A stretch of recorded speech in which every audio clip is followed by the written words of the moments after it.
My name is Ann Carson, 56 years old from Seattle, Washington.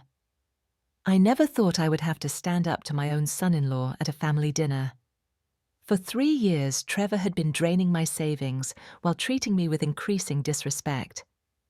That night, when he laughed and asked me how it felt to be a loser in front of everyone, something inside me finally snapped. I stayed calm, smiled, and simply asked him how it felt knowing this loser would no longer pay his bills. The silence that followed was deafening, and what happened next changed our family forever. If you have ever had to stand up to a bully in your own family, hit that subscribe button and let me know in the comments where you are watching from. This story might help you find the courage to set boundaries with the difficult people in your life. I grew up in a modest neighborhood in North Seattle, the daughter of a high school math teacher and a nurse. My parents were not wealthy, but they were financially responsible, always teaching me that independence meant living within your means and saving for the future. Those early lessons shaped my entire approach to money and security. After graduating with an accounting degree from the University of Washington in 1988, I started my career at a mid-sized firm in downtown Seattle. The work was demanding but fulfilling, and I advanced steadily through consistent performance rather than flashy networking. It was during a routine audit at a local engineering company that I met James Carson, a thoughtful structural engineer with kind eyes and a quiet confidence that immediately drew me to him. Our first date was a simple coffee that stretched into a 4-hour conversation about everything from architecture to our favorite hiking trails in the Cascades. Unlike other men I had dated who seemed intent on impressing me with expensive restaurants or shows of status, James suggested our second date be a Saturday morning volunteer shift at a Habitat for Humanity building site. By the end of that day, covered in sawdust and paint, I knew he was different. James and I married in '92, after 18 months of dating. We purchased a modest 3-bedroom home in the Ballard neighborhood, intentionally choosing a mortgage well below what the bank said we could afford. While our friends bought larger houses with cathedral ceilings and gourmet kitchens, we were content with our practical space that allowed us to save 20% of our income consistently. We could buy a bigger house, James would say, but then we would become servants to our mortgage instead of having our money serve us. That philosophy guided all our financial decisions. We drove reliable cars until they became unreliable. We took meaningful but budget-conscious vacations. We chose experiences over possessions, building memories rather than accumulating things. By our early 40s, we had paid off our mortgage entirely and accumulated substantial retirement savings without ever feeling deprived. Our greatest joy came in '94 with the birth of our daughter, Melissa.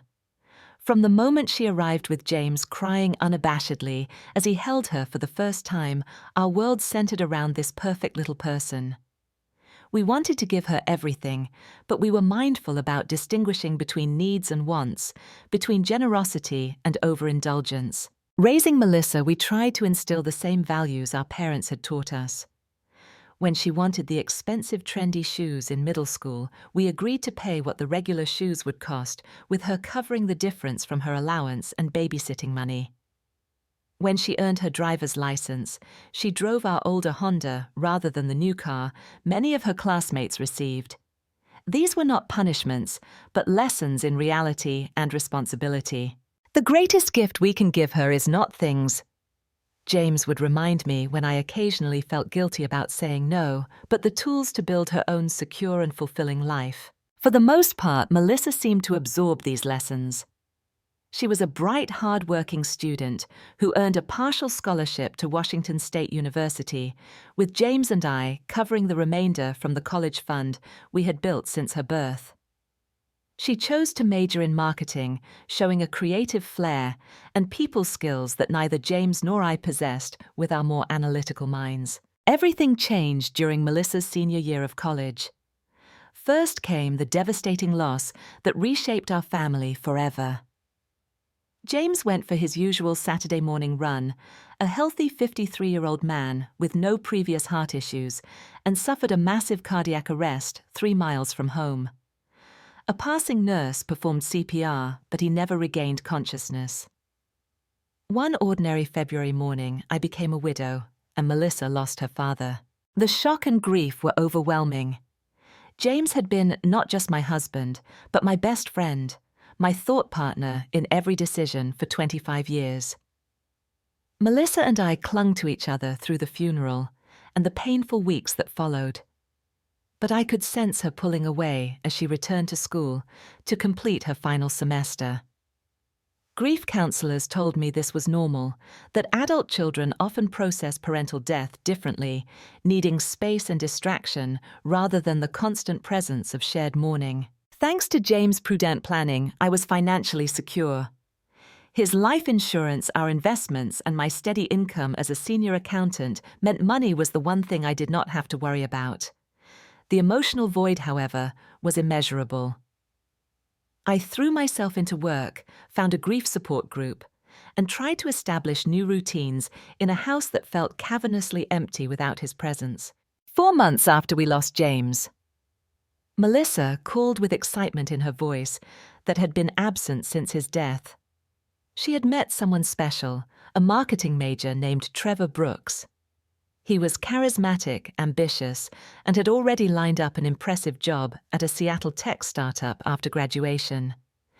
They had connected during a marketing conference, and Trevor had swept her off her feet with his confidence and charm. When Melissa brought Trevor home that summer after graduation, my first impression was mixed. He was undeniably handsome and polished with perfect teeth and carefully styled hair, wearing designer clothes that seemed expensive for a recent graduate. He complimented our home repeatedly, though his comments sometimes felt backhanded. This place has such character so different from the modern homes my parents' friends have. Trevor spoke confidently about his new position as a marketing associate at TechVibe, a startup developing social media management tools. He described his corner office, the company's planned IPO, and name-dropped venture capitalists as if they were personal friends.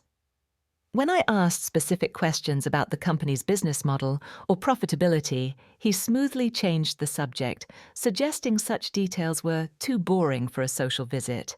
What concerned me most was how Melissa seemed transformed in his presence. My thoughtful, independently minded daughter became deferential, constantly checking his reactions before expressing her own opinions.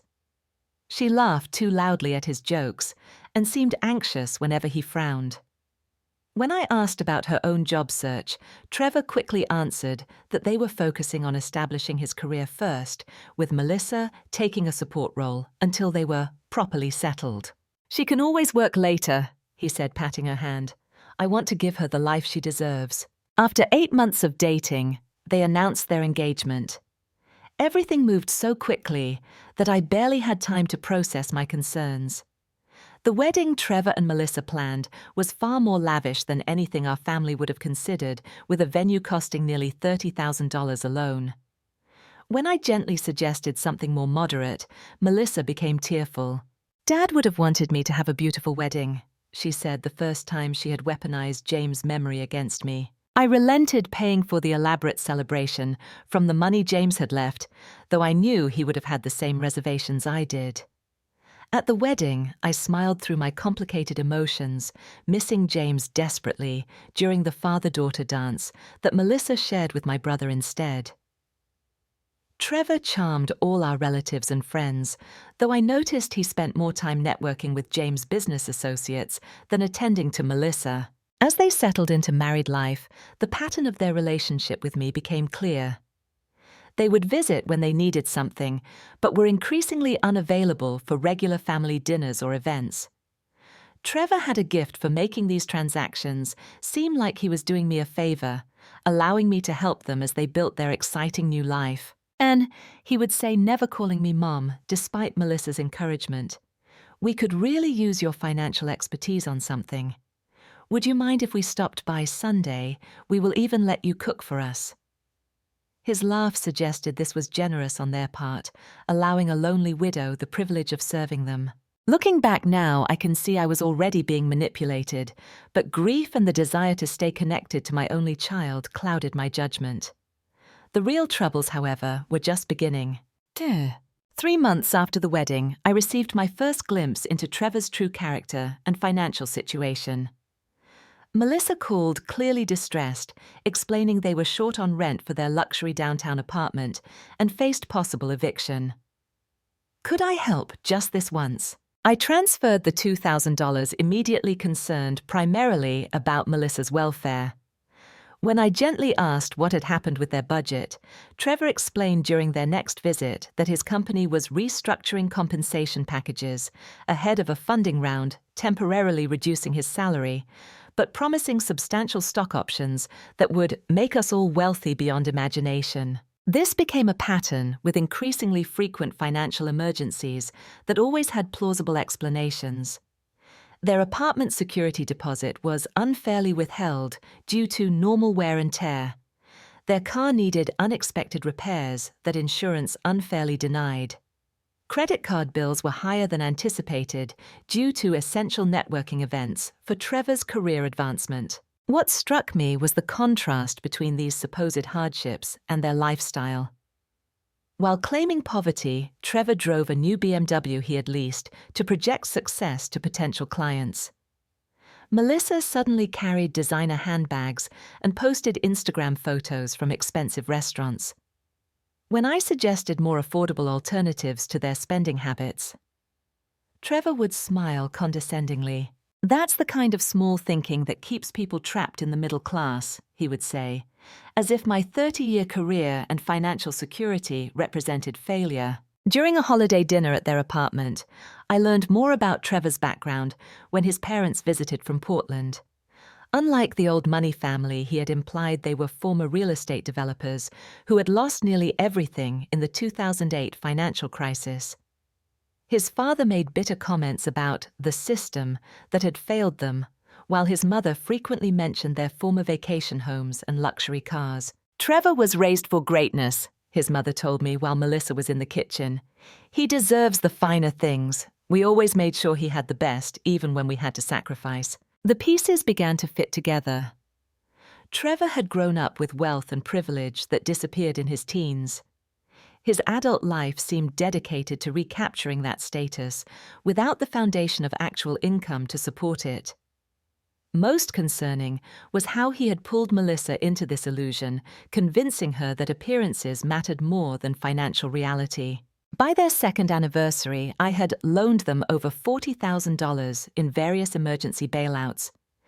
Meanwhile, Trevor had upgraded their apartment, taken luxury vacations, documented extensively on social media, and even purchased a boat that sat unused at an expensive marina. When I finally gathered the courage to ask about repayment of these loans, Trevor looked genuinely surprised. "We thought those were gifts," he said, glancing at Melissa, who nodded in agreement. "After all, what else would you spend your money on besides your only daughter? It's not like you have an extravagant lifestyle." That comment stung because it contained a kernel of truth. Since James' death, I had lived modestly, finding little joy in material purchases. My house remained largely unchanged.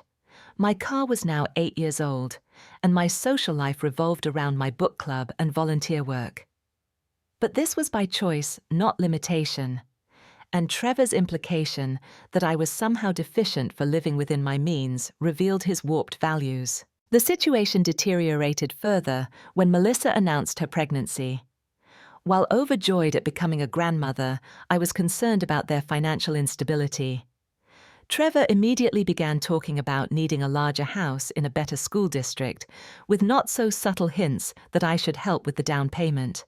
"We need at least 4 bedrooms, he declared during a dinner at my home. "The baby needs a proper nursery, plus a playroom, and obviously we need a home office for when Melissa eventually does some freelance work." When I suggested they could move into my home temporarily, using the spare bedrooms, to save money before the baby arrived, Trevor looked horrified. Melissa, taking his cue, quickly dismissed the idea as impractical, though she could not articulate why when pressed. "Mom, we have a certain life we have built," she explained lamely. "We can't just abandon that." The certain life became clearer when Trevor began having packages delivered to my address to hide purchases from Melissa. I discovered he had bought a $15,000 watch on a new credit card, justifying it as an investment piece that important executives notice. When I confronted him privately, suggesting Melissa deserved transparency in their finances, he became defensive. "Melissa doesn't need to worry about these details," he said dismissively. "She's pregnant and should focus on staying positive. Some women just don't have the mind for financial matters." This sexist comment about my daughter, an intelligent woman raised by an accountant, revealed how thoroughly Trevor had assumed control of their relationship. More troubling was realizing Melissa, once independent and thoughtful, now accepted his decisions without question. As their financial requests increased, my financial advisor Sandra finally intervened during our quarterly review. Looking at the substantial withdrawals from my retirement accounts, she asked direct questions I had been avoiding. "And at this rate, you'll deplete your safety net within 5 years, she said bluntly. "These aren't occasional emergencies anymore. This has become their business model, using you as their personal bank." Her professional assessment forced me to confront the reality of the situation. I had enabled Trevor and Melissa's financial irresponsibility out of a misguided sense of love and perhaps guilt over setting boundaries. The money itself wasn't the primary issue, but rather what it represented: a toxic pattern that was harming all of us, including my future grandchild. "What should I do?" I asked Sandra, feeling both clarity and dread about the necessary changes. "You need to establish clear boundaries," she advised. "Continuing to bail them out isn't helping them develop financial responsibility. Sometimes the most loving thing you can do is allow people to face the consequences of their choices." That evening, I drafted a careful email to both Trevor and Melissa, explaining that while I loved them deeply, I would no longer be providing routine financial assistance. I offered to help them create a realistic budget and suggested financial counseling. I emphasized that this decision came from concern for their long-term well-being, not a lack of generosity or love. Melissa called immediately, tearful but seemingly understanding. Trevor, however, did not speak to me for weeks afterward. When he finally did at their baby shower, his demeanor had changed from charming manipulation to barely concealed hostility. The boundary I had established had revealed his true character, and the mask of respectful son-in-law had permanently slipped. Third, my grandson Jacob was born on a rainy October morning, a perfect 7-pound bundle, with Melissa's chin and James's thoughtful eyes. Holding him in the hospital, I felt a rush of love and protectiveness that momentarily overshadowed the tension with Trevor. This tiny person represented a new chapter for our family, a continuation of James' legacy that filled my heart with both joy and an aching wish that he could have known his grandson. "He looks just like James," I whispered to Melissa as she watched me hold Jacob. "Trevor thinks he looks like his dad," she replied quickly, glancing nervously at her husband, who was busy texting in the corner of the hospital room. This moment captured our new normal.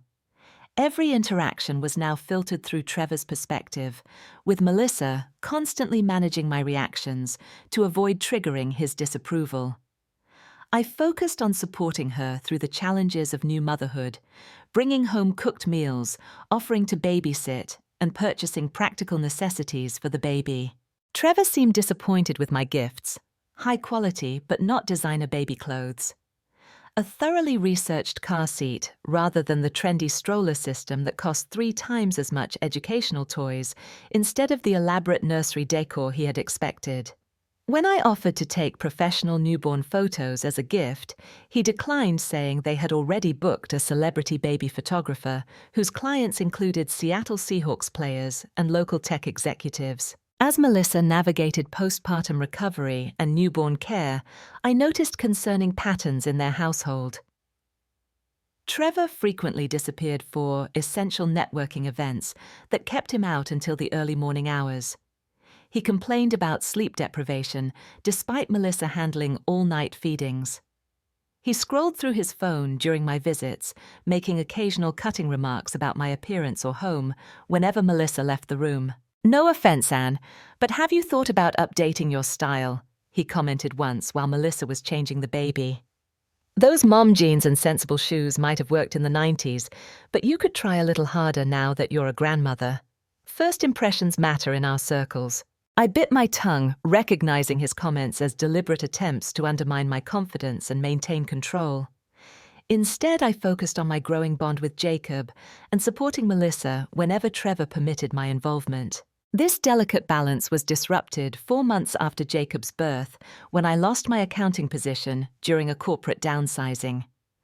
After 27 years with the same firm, I found myself unemployed at 56, with a solid severance package, but uncertain future prospects in a field increasingly favoring younger candidates with specialized technical skills. Trevor's reaction to my job loss revealed his true character more clearly than ever before. Rather than offering support or concern, he seemed almost pleased, making comments about karma and suggesting this was what happens when you don't network properly. At a family dinner shortly after my layoff, he raised his glass in a mock toast to Anne finally joining the ranks of retirees. Maybe now you will understand why we need your help more than ever, since you will just be sitting around collecting unemployment. Melissa looked uncomfortable but said nothing, bouncing Jacob on her knee and avoiding my eyes. I maintained my composure, explaining that I was considering starting my own bookkeeping business rather than retiring. "Oh, that's adorable," Trevor laughed. "A little hobby business at your age. Well, when that inevitably fails, remember that watching Jacob could be your actual useful contribution to this family." This comment stung particularly because I would have loved nothing more than spending time with my grandson. However, Trevor had consistently limited my access to Jacob, scheduling my visits at inconvenient times and frequently cancelling at the last minute. When I offered to provide regular childcare to help them save on the expensive nanny service, they complained about affording Trevor quickly dismissed the idea as impractical without explanation. Despite Trevor's discouragement, I moved forward with establishing my own bookkeeping service, focusing on small businesses in the Seattle area. I updated my skills through online courses, built a simple website, and began networking with local business organizations. The work was challenging after decades in a corporate environment, but also refreshing in its directness and the relationships I built with clients who genuinely valued my expertise. As my business slowly gained traction, Trevor's mockery intensified. He referred to my clients as little shops and restaurants that can't afford real accountants, and questioned whether I was charging poverty rates out of desperation. When I landed my first significant client, a growing local brewery with multiple locations, he suggested they had hired me out of pity for the old lady. These comments hurt, but they also clarified something important. Trevor felt threatened by any sign of my independence or success. My financial stability represented a challenge to his control over Melissa, and access to what he still considered their entitled share of my resources. The situation reached a breaking point when I was deliberately excluded from Jacob's first birthday party. I discovered the celebration had occurred only when Melissa posted photos on social media showing an elaborate event at an expensive children's museum with dozens of guests, including many of our extended family members. When I called, deeply hurt, Melissa claimed there had been a miscommunication about the date, though text messages proved Trevor had told me the party was the following weekend. In the aftermath of this painful exclusion, I sought counsel from my therapist, Dr. Wilson, whom I had been seeing to process my grief over James and the changing relationship with Melissa. "And what I'm hearing sounds like a pattern of financial and emotional abuse," she said carefully. "Not just toward you, but potentially in Trevor's relationship with Melissa as well. His need to control, belittle, and isolate you while maintaining access to your resources is concerning." "But what can I do?" I asked, feeling trapped between protecting my own well-being and maintaining a connection with my daughter and grandson. "If I push back too hard, I'm afraid I'll lose them completely." "The difficult reality," Dr. Wilson replied, "is that healthy boundaries often feel like walls to those who benefited from their absence. The question becomes whether maintaining this relationship in its current form is actually helping anyone, including Melissa and Jacob." This conversation gave me strength to maintain my financial boundaries despite escalating pressure. When Trevor requested $10,000 for emergency car repairs after crashing his BMW while driving recklessly, I declined. When they needed last-minute bailout for overdue credit card bills, I offered financial counseling instead of money. Each refusal was met with increasing hostility and emotional manipulation, with Trevor often using Melissa and Jacob as leverage. "Fine, I guess you just don't care if your grandson has a safe car to ride in," he would say. Or, "I thought grandmothers were supposed to care about their grandchildren having a stable home. But clearly your money matters more to you than Jacob's well-being." These tactics were painful, but increasingly transparent. I maintained contact with Melissa through direct messages and occasional lunch dates when Trevor was working, trying to preserve our relationship while respecting my own boundaries. Jacob remained the bright spot, his developing personality and curiosity bringing joy despite the complicated circumstances. It was during this strained period that Trevor's parents invited us all to dinner at their home, ostensibly to celebrate their anniversary. I was surprised by the invitation given the tension, but hopeful it might represent an opportunity to improve family relations. This dinner would become the turning point that changed everything, though not in the way anyone expected. I spent extra time preparing for the dinner at Trevor's parents' house, selecting a thoughtful gift and baking my signature chocolate chip cookies that had always been Melissa's favorite. I chose a flattering but modest navy dress, applied makeup carefully, and even splurged on a professional blowout for my silver-streaked hair. Though I knew appearance shouldn't matter, I wanted to avoid giving Trevor any superficial reasons to criticize me. The Brooks family home was a well-maintained two-story colonial in an established North Seattle neighborhood reflecting upper-middle-class comfort rather than the extravagant wealth Trevor often implied. His mother Patricia greeted me with a polite but reserved hug, taking the cookies and gift with a tight smile. "How thoughtful," she said without opening the carefully wrapped package containing a crystal frame for their anniversary photo. "We will put these with the others." The gathering included Trevor's brother Ryan and his wife Stephanie, his younger sister Amber, and a couple introduced as old family friends who seemed unclear about who I was.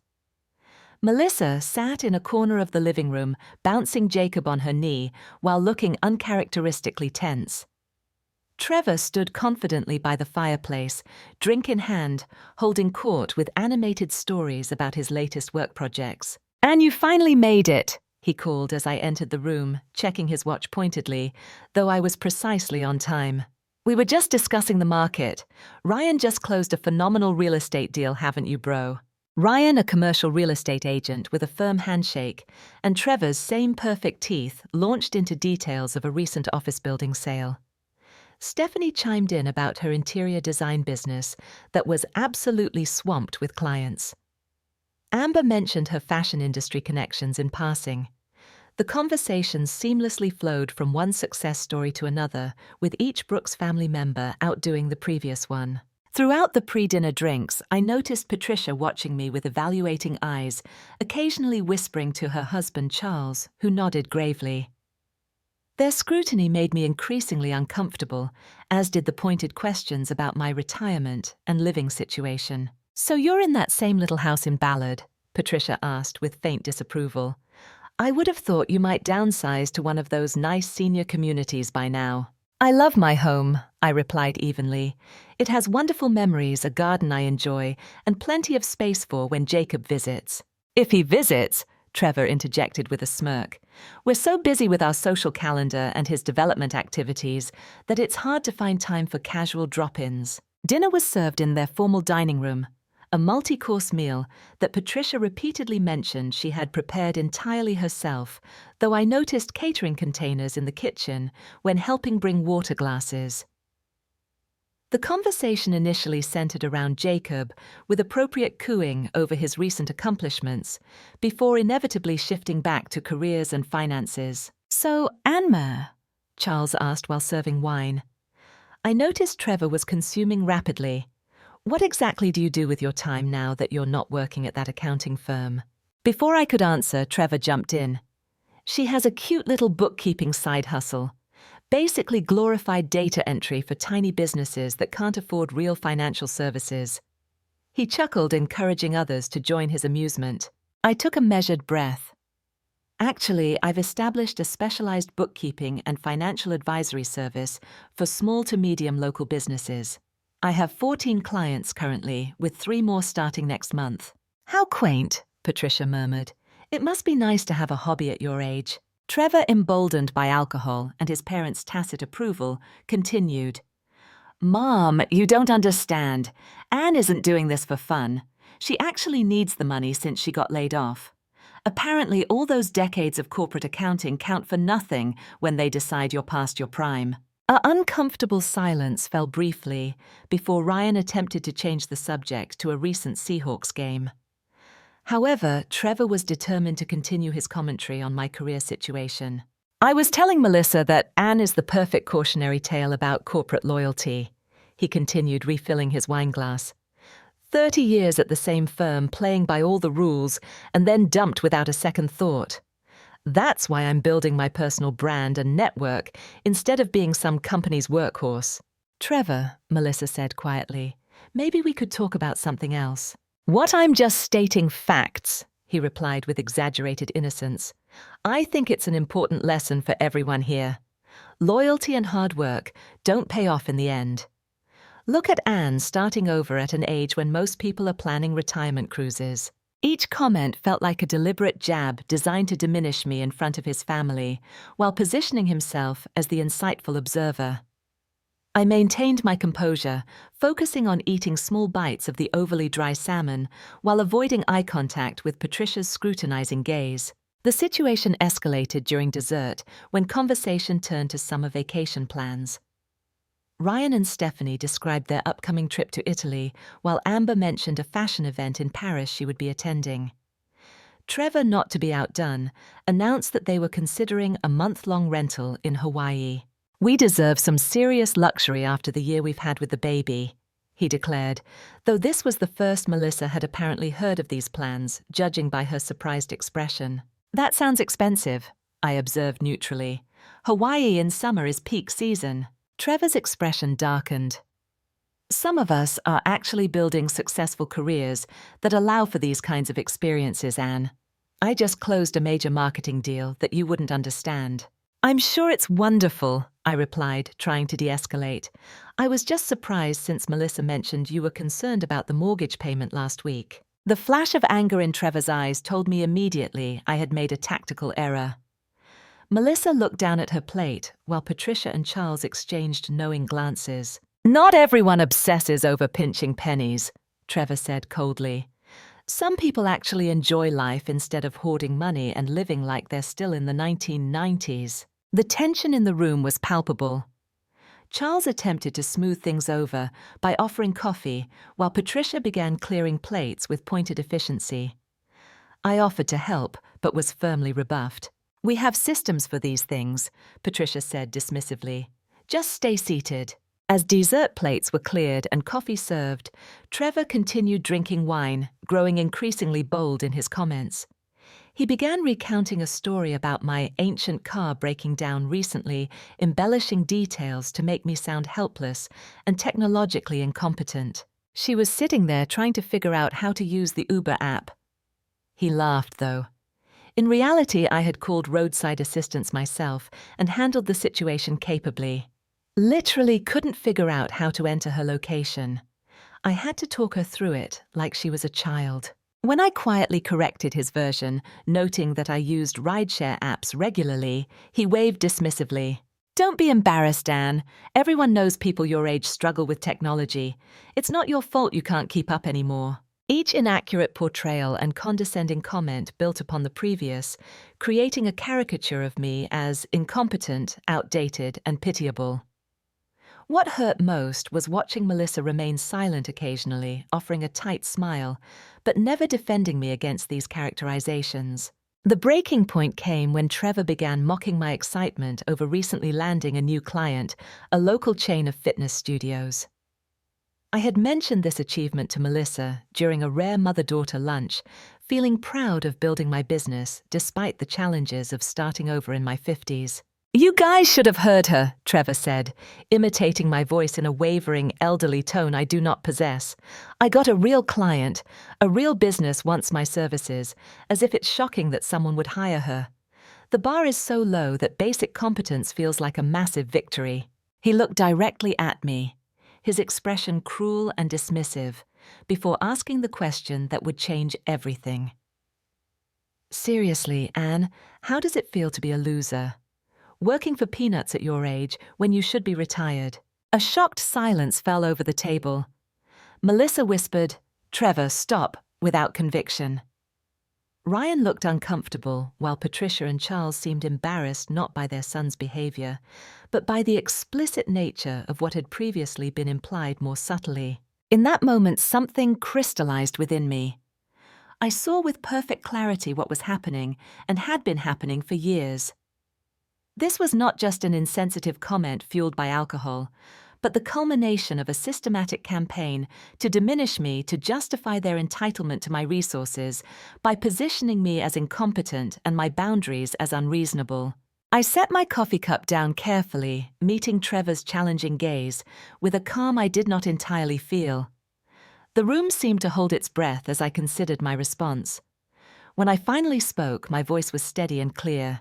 "How does it feel to know that this loser will no longer pay your bills?" The silence following my question was absolute.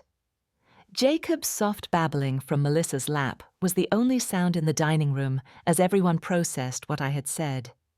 Trevor's smug expression faltered, replaced by momentary confusion, followed by an unconvincing laugh. "What are you talking about?" he said dismissively. "We don't need your money. We're doing fine." I maintained steady eye contact with him, no longer willing to participate in the fiction he had constructed. "Are you? Then perhaps you can explain to your family why you've asked me for $64,000 in emergency financial assistance over the past 3 years. Money that, despite being characterized as loans, has never been repaid or even acknowledged." Patricia Brooks gasped audibly, her hand flying to her pearl necklace. Charles leaned forward, his practiced conviviality replaced by sharp attention. "Trevor," he questioned, "what is she talking about?" Trevor's face flushed with anger or embarrassment, or both. "She's exaggerating. We've occasionally asked for small amounts of help like any family does. Nothing like what she's claiming." I reached for my purse, removing a thin folder I had brought not with the intention of using it, but as a form of emotional insurance should the evening take precisely this turn. I had learned through painful experience to be prepared for Trevor's manipulations. "I'm an accountant by training and a bookkeeper by profession," I said calmly. "I keep meticulous records. Would you like to see the documentation of every transfer, including dates, amounts, and the stated emergencies they were meant to address?" I opened the folder, revealing neatly organized bank statements with highlighted transactions alongside a spreadsheet summarizing the financial support chronologically.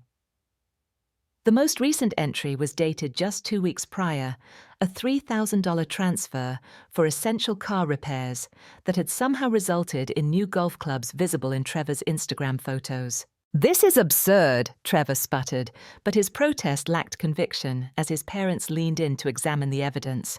"Those were gifts, not loans. Anne offered to help us." "Did I asked, my voice still remarkably steady. "Or did you call repeatedly creating artificial emergencies and guilt trips until I relented? Like the $8,000 for your supposedly imminent eviction last year, which coincidentally occurred the same week you purchased your boat."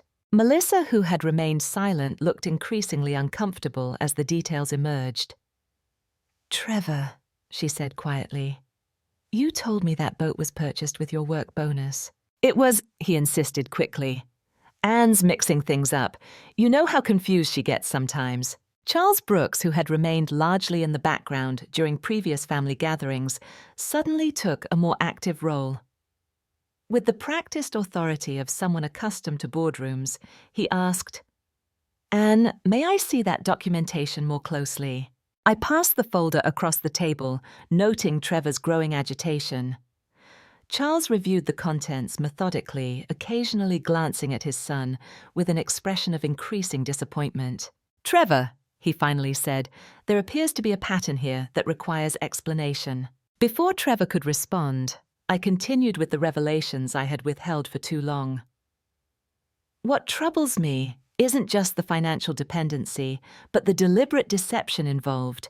For instance, Trevor recently asked me for $30,000 for what he described as a crucial business investment that would secure your financial future."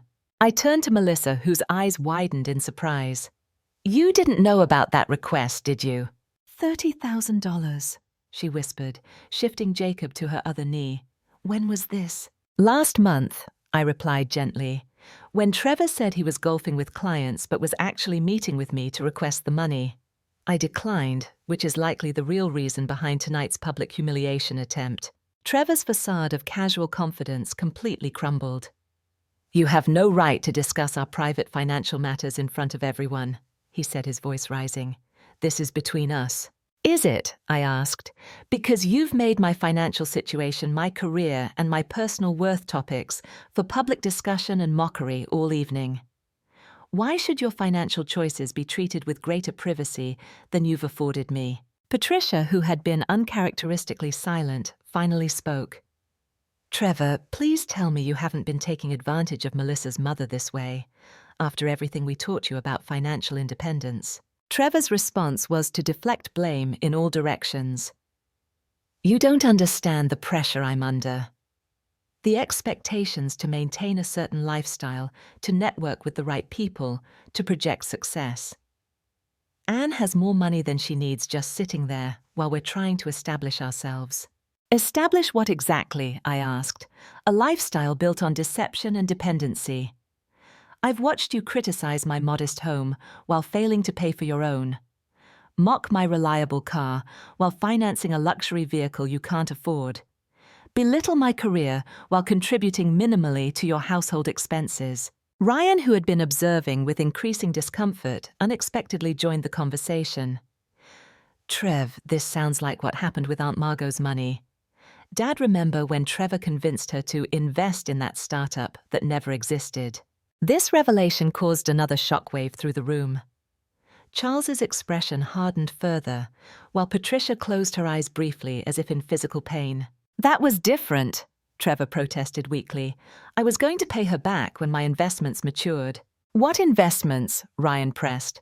"The gambling that drained your trust fund, or the business opportunities that mysteriously never materialized?" The conversation had veered into territory I hadn't anticipated, revealing that Trevor's financial manipulations extended beyond our family. As uncomfortable truths cascaded through the room, Melissa stood abruptly, clutching Jacob to her chest. "I need some air," she said, her voice trembling as she left the dining room with the baby. I wanted to follow her, but decided to give her space to process the revelations. Instead, I addressed the remaining tension directly. "I didn't come here tonight intending to create a confrontation," I said honestly. "I've tried for years to support Melissa's choices and maintain a relationship despite growing concerns. But I can no longer participate in a dynamic where my value is measured only by my financial utility, while my personhood is diminished." Charles nodded slowly, looking years older than he had at the beginning of dinner. "Anne, I owe you an apology. It seems we've failed to recognize concerning patterns that should have been addressed long ago." Trevor, sensing the room turning against him, attempted one final deflection. "This is ridiculous. Everyone's acting like I've committed some crime. All families help each other financially.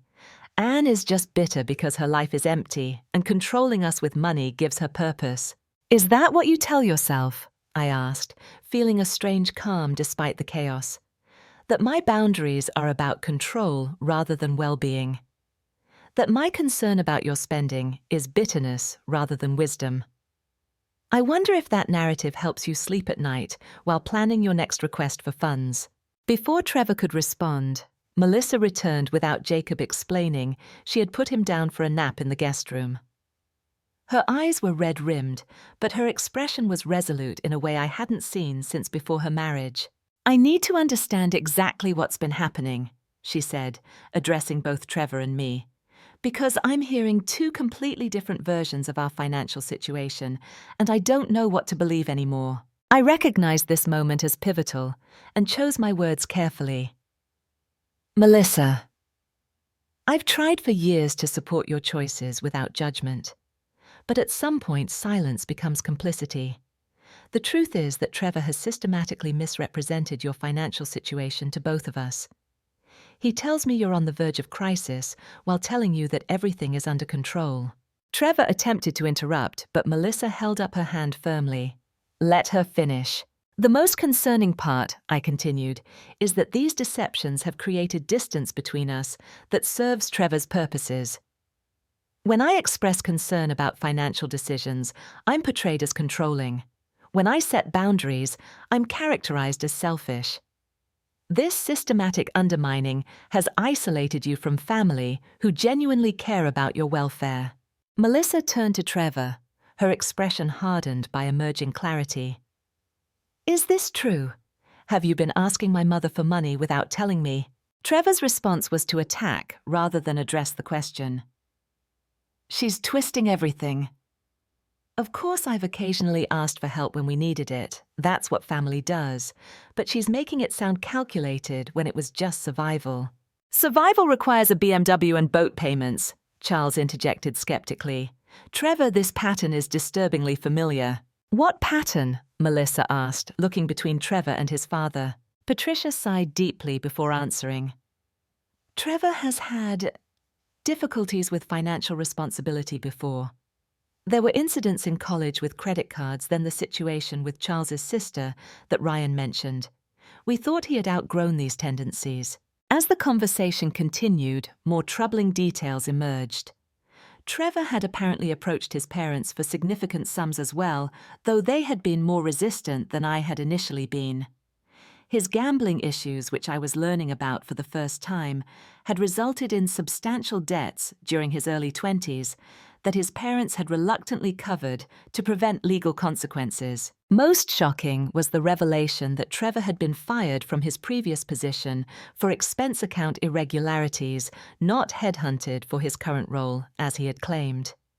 His current job at the startup paid considerably less than he had represented to everyone, explaining the constant shortfall in their household budget. As these truths cascaded through the room, Melissa became increasingly withdrawn, processing the systematic deception that had characterized her marriage. When she finally spoke, her voice was barely above a whisper. I need to go home, not to our apartment, she clarified, looking at Trevor. To my mom's house. I need time to think without you explaining everything away. Trevor's expression shifted from defensive to panicked. Melissa, you can't be serious. We need to discuss this privately, not with everyone interfering in our marriage. That's the problem, she replied with newfound firmness. Every time I have doubts or questions, you insist we handle it privately, which really means you talking until I doubt myself again. I need perspective I can trust. As the evening concluded with this unexpected resolution, I found myself driving home with Melissa and a sleeping Jacob in the back seat. The silence between us was heavy, but not hostile, filled with unspoken realizations and questions that would require time to address. When Trevor had attempted to prevent them from leaving with me, Charles had intervened with unexpected authority, telling his son to stand down and focus on getting his story straight before any further discussions. This parental assertion had momentarily stunned Trevor into compliance, allowing our departure without additional drama. As we pulled into my driveway, Melissa spoke for the first time since leaving her in-law's house. I don't know what happens next, she admitted, looking at the modest home she had grown up in. But I know I need to understand the truth about our finances and our marriage. We'll figure it out together, I promised, reaching back to squeeze her hand. One step at a time. The path forward was uncertain, but something fundamental had shifted. By finally speaking truth to manipulation, I had reclaimed not just financial boundaries, but my dignity and our relationship. Whatever challenges lay ahead, we would face them with honesty instead of illusion, and that made all the difference. 6 months after that pivotal dinner, my living room had been transformed from the quiet, orderly space I had maintained since James's death into a vibrant family hub. Jacob's toys occupied a colorful corner, while Melissa's laptop and marketing portfolios shared space with my bookkeeping files on the dining table we had converted to a shared home office. The spare bedrooms now housed Melissa and Jacob, permanently creating the multi-generational household Trevor had so disdainfully rejected as beneath them. The morning after our departure from the Brooks family dinner, Trevor had arrived at my doorstep, alternating between tearful apologies and veiled threats. When emotional manipulation failed to sway Melissa, he had tried legal intimidation, claiming she was kidnapping Jacob by staying with me. A consultation with a family law attorney quickly addressed these baseless claims, establishing that no custody arrangement prohibited Melissa from staying with her mother. What followed was a painful but necessary period of discovery as Melissa untangled the financial deceptions that had characterized her marriage. With my support and the unexpected assistance of Charles Brooks, who seemed determined to address the situation. His son had created, Melissa gained access to accounts and records previously controlled exclusively by Trevor. The reality was worse than anyone had imagined. Beyond the loans from family members, Trevor had accumulated over $70,000 in credit card debt spread across multiple accounts. Some opened without Melissa's knowledge, using her personal information. Their mortgage was 3 months behind in payments, despite my regular contributions to their housing costs. Most disturbingly, Jacob's college fund, which Trevor's parents and I had contributed to since his birth, had been systematically emptied to cover luxury purchases and gambling debts. "How could I have been so blind?" Melissa asked one evening, reviewing credit card statements showing purchases at high-end retailers on days Trevor had claimed to be working late. "These date back to our honeymoon. He was living a double life from the beginning." "Don't blame yourself," I advised, remembering my own guilty recriminations after enabling their financial dependence for so long. "Trevor is exceptionally skilled at creating illusions and making others doubt their perceptions. That's what makes financial abuse so insidious." This framing, suggested by both Melissa's therapist and mine, helped us understand the systematic nature of what had occurred. Trevor hadn't simply been irresponsible with money. He had deliberately created financial entanglements that served to control and isolate Melissa, while extracting resources from family members through manipulation and deception. With this clarity, Melissa made the difficult decision to separate legally and begin divorce proceedings. Trevor initially refused to accept this reality, cycling through multiple strategies to regain control. He sent extravagant flower arrangements with dramatic apology notes. He enlisted mutual friends to plead his case for reconciliation. He even attempted to use Jacob as leverage, suggesting Melissa was depriving their son of a proper family structure. When these approaches failed, Trevor shifted to more aggressive tactics, threatening to fight for full custody unless Melissa came to her senses and returned home. This strategy backfired dramatically when his gambling history and financial misconduct became part of the legal record, substantially weakening his position in both custody and financial negotiations. Throughout this challenging period, I was careful to support Melissa without directing her decisions. Having experienced Trevor's accusations of controlling behavior, I was sensitive to maintaining appropriate boundaries even as we rebuilt our relationship. I offered perspective when asked, resources when needed, and consistent emotional support, but always emphasized that Melissa was capable of making her own choices. "I keep waiting to feel devastated about the marriage ending," Melissa confessed one night after putting Jacob to bed. "But mostly I feel relief, like I can finally breathe without worrying about saying or doing the wrong thing." "Is that terrible?" "It's honest," I replied, "and honesty is the foundation you're rebuilding your life on. That's something to honor, not question." As Melissa processed her experiences with the help of a skilled therapist specializing in financial abuse recovery, I focused on supporting our new family structure practically. My bookkeeping business had grown steadily to 15 regular clients, plus occasional project work, providing reliable if modest income. Melissa began working part-time as a marketing consultant for local businesses, arranging her schedule around Jacob's needs and my availability for childcare. This arrangement benefited everyone. Jacob received consistent care from family who adored him. Melissa rebuilt her professional confidence after years of Trevor minimizing her capabilities, and I experienced the joy of being actively involved in my grandson's daily life. Our household operated on transparent financial principles, with shared expenses, separate savings, and regular planning discussions that modeled healthy money management for Jacob's future benefit. Trevor eventually moved to Portland after the divorce was finalized, ostensibly to work for his father's newly established property management company, though we suspected this was Charles's attempt to provide structure and supervision for his son's ongoing issues. The court established a visitation schedule for Jacob that Trevor followed inconsistently, often canceling planned weekends for vague work emergencies, or showing up unprepared for the realities of caring for a toddler. I feel guilty sometimes that Jacob doesn't have his father consistently in his life, Melissa admitted after Trevor missed his third scheduled visit in 2 months. But then I remember that consistency and honesty matter more than biological presence. You're teaching Jacob that relationships should be based on respect and reliability, I assured her. That's a more valuable lesson than preserving a connection that causes more harm than good. As months passed, our lives settled into new patterns built on mutual support rather than dependency. My business expanded enough to require hiring a part-time assistant, while Melissa's marketing consultancy attracted several substantial clients who valued her creative approach and flexibility. We began setting aside money for a larger home that would better accommodate our multi-generational arrangement while maintaining separate financial identities. Perhaps the most meaningful growth occurred in our mother-daughter relationship, which flourished once freed from Trevor's triangulation and manipulation.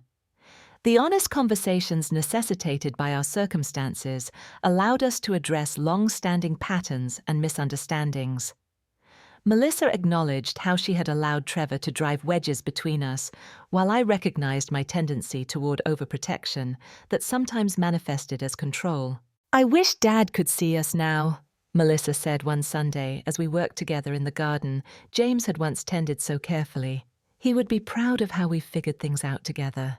"He would be especially proud of you," I replied, watching Jacob toddle between the vegetable rows with curious determination.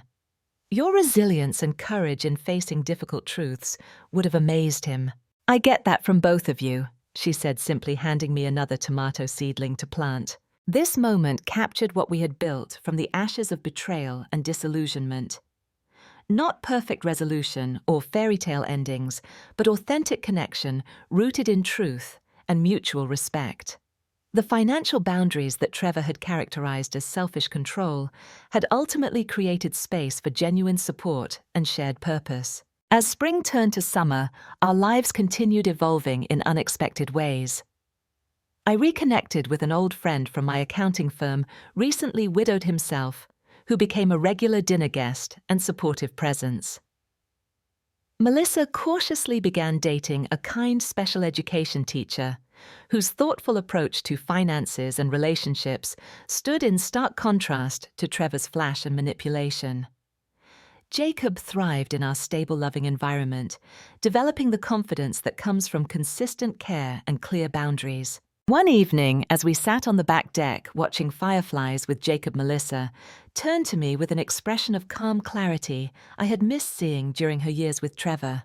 "You know what I realized today," she said. "When Trevor called me a loser at that dinner, he was really describing himself projecting his failures onto others to avoid facing them. Real winning isn't about appearances or possessions. It's about integrity and relationships that make you better, not smaller." "That's wisdom worth more than any bank account," I replied, watching Jacob chase lightning bugs with uninhibited joy. "Thank you for not giving up on me," she continued softly, "even when I made it difficult to stay connected. That's what family really means." I said, thinking of James and the values we had tried to instill. Not financial obligation, but choosing each other through difficult truths and necessary growth. As Jacob ran to show us the firefly, he had gently caught in his cupped hands, his face glowing with wonder. I felt profound gratitude for the unexpected journey that had brought us here. By finally standing up to a bully disguised as family, I hadn't just protected my financial security, but had created space for authentic relationship and mutual flourishing that money could never buy. Have you ever had to set difficult boundaries with family members who took advantage of your generosity? How did you find the courage to finally stand your ground? Share your experience in the comments below. If this story resonated with you, please hit the like button and subscribe to hear more stories about finding strength in difficult family situations. And if you know someone struggling with similar challenges, sharing this video might help them recognize they are not alone. Remember, true family supports your growth rather than exploiting your vulnerabilities. Thank you for listening to my story, and may you find the courage to speak your truth when it matters most.